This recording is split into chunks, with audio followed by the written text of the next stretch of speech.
formalities, as long as she understands that I'll need to spend some time here yet." Helen Carthallows seemed content to allow her immediate destiny to be arranged for her. Her face was white and drawn, and there was strain in her dark eyes and the pinched appearance of her nostrils. The rigidity that had marked her when she had been telling her story had vanished.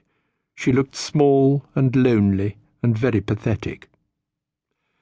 She answered the further questions the inspector put to her, agreed to the accuracy of her statement when he went painstakingly through it with her, and agreed to sign the typewritten copy as soon as it was available. "It will be necessary for me to keep my men on the premises, Mrs. Carthallow," he told her. "If you feel that you would prefer to be present—" He left the opening for her. She said, "I know I can leave matters in your hands, Inspector. When the servants arrive, perhaps you will arrange to send them over to me at Mrs. Evelyn's, so that I can see what will be the best thing to do." "You don't propose to come back tonight?" he asked, and Mordecai Tremaine saw her shiver. "Not unless I have to," she said in a low voice. "I couldn't stay here alone. Not now. I'm sure that Hilda, Mrs. Evelyn, will let me stay with her." Tremaine knew Hilda Evelyn. She lived about half a mile or so away on the outskirts of Falport. She was middle-aged and one of those plump, cheerful people who never seemed to lose their good humour. She lived permanently in the district, but she had seen a good deal of the Carthallows during their periodic visits to Paradise. The doctor had had to leave his car on the mainland, since the bridge was too narrow to permit its passage. Mordecai Tremaine stood watching with Inspector Penross as he went down the drive with Helen Carthallow.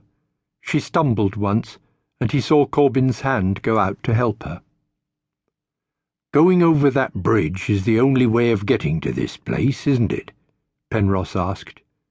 Tremaine nodded. The inspector said as they went back inside the house, "Would it be possible for anyone to climb up from the beach and reach the grounds?"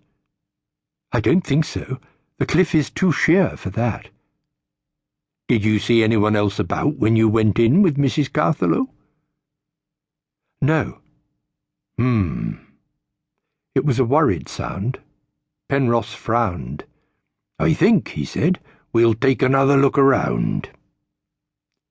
Mordecai Tremaine was feeling worried too.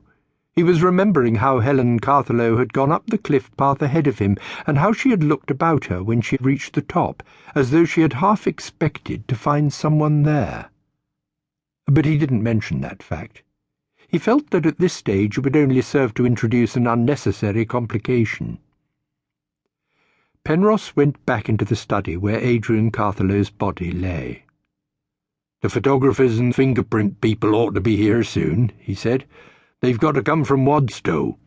In the meantime, let's see what there is to see." Mordecai Tremaine followed him gingerly, trying to tread lightly and avoid touching anything. A pair of sunglasses lay upon a chair by the bookcase that occupied part of one wall. They looked as though they might have been placed there carelessly by someone who had come in out of the sun to search for a book on the shelves. Penross glanced reflectively at them for an instant or two as he passed. Suddenly he pursed his lips and went down on one knee. "Hello," he observed. "What's this?"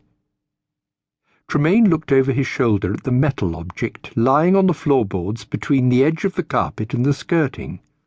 "There seems to be a pair of forceps," he remarked, "the kind surgeons use for holding arteries during operations.